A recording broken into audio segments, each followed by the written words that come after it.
Hello everyone. Big love shout out. Good morning sa ating mga kananay dyan. Kabunso, katatay.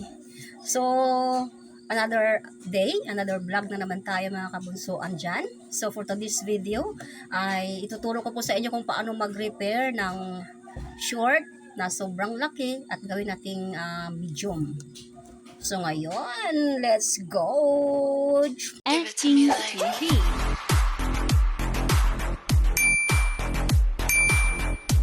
So ito na mga kananay. So itong short na ito, sobrang laki. So gagawin natin nating nating 32 inches ang kanyang baywang. So ang unang gagawin natin ay susukatin natin lahat itong buong short, ang baywang. Paikot mga kananay, ayan. Ayan, paikot natin yan. Ayan. At dito lang po yung 32 inches mga kananay. So guguhitan natin itong 32 inches dito, ito. And then, itong natira, ito yung ating sukatin ulit, itong natira, ito. So, ang natira sa kanya mga kananay is 4.5 inches. Ayan, 4.5. So, ang gagawin natin ngayon ay sa gilid tayo magtastas. Bawat gilid mga kananay, kabilaan. Ito. So, ngayon, bawat gilid na tatanggalin natin guys, ito, tatastasin natin itong mga sinulid na to, itong dito. Ito, medyo may kahirapan mga kananay. Ito yan. Tastasin natin yan. So yung ating tira doon ng 4.5 inches ay kabilaan natin guys, ay kukuha tayo ng 2/1/4. 2/1/4 mga kananay. So, yan ang babawasin natin. Ito, mamarkingan natin ito. Ito yung babawasin natin bawat gilid. So, kabilaan yan siya mga kananay, bawat gilid. So, umpisa nating tastasin mga kananay. Umpisa tayo dito sa taas. So, maglagay lang tayo ng allowance na konti para may allowance tayo mamaya. Pag atras natin, dito mga kananay, tanggalin natin itong tahi na ito. Ayan. Medyo mahirap ito mga kananay kasi dahil doble-doble yung tahi niya at yung baywang niya ay naka-diretso na siya. Hindi siya yung may baywang talaga, siya na may sarili siyang waistband. Ayan.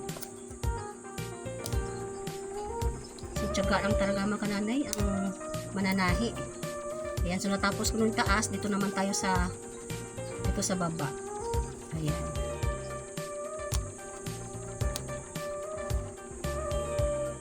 Ayan, natapos ko nung tastasin mga kananay itong side na ito. So tastasin din natin itong kanyang belt loops para may maatrasan tayo mamaya pag tayo ay na mga nanay.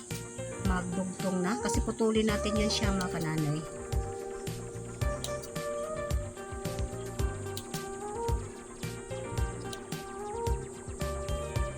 May kahirapan ito dahil siya original na tahi. Ay natapos ko isang tastasin. So ang gagawin natin ngayon mga kananay, tapos itong isa. Ayan. So ito natanggal na natin ito mga kananay. So tastasin natin itong pinaka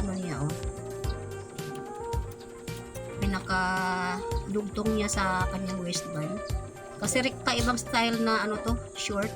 Rekta siya, ang kanyang waistband ay rekta na sa buong short. Ayan. So naglagay lang sila ng facing sa likod para malak yung pinakabaywang niya mga kananay. Ayan.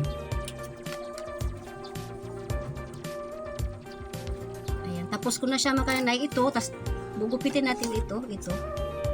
Yan. Dugtong lang natin mamaya kasi sukatin pa natin kung hanggang saan yung 2 1/4. Ayan. Tapos ko na mga kananay, so dito na ako sa kabila. Tastasin ko na naman ito sa kabila mga kananay. So ngayon mga kananay, natastas ko na ang kabilaan, both side. Ayan. So ang gagawin natin dito, so yan guys, ito na po yung ating natapos na short. Ayan, 32 inches na po siya. Perfect ang ating gawa. So ngayon guys, dito na po matatapos ang ating video for today. Kung bago lang po sa aking channel, subscribe now, like and share, and hit the notification button para updated po kayo sa ating susunod na mga bagong videos or tutorials. So once again, I'm Ratiging Stevie, ang poving mananahin ng antipolo na nagsasabing ingat, God bless, and bye-bye everyone. Happy life!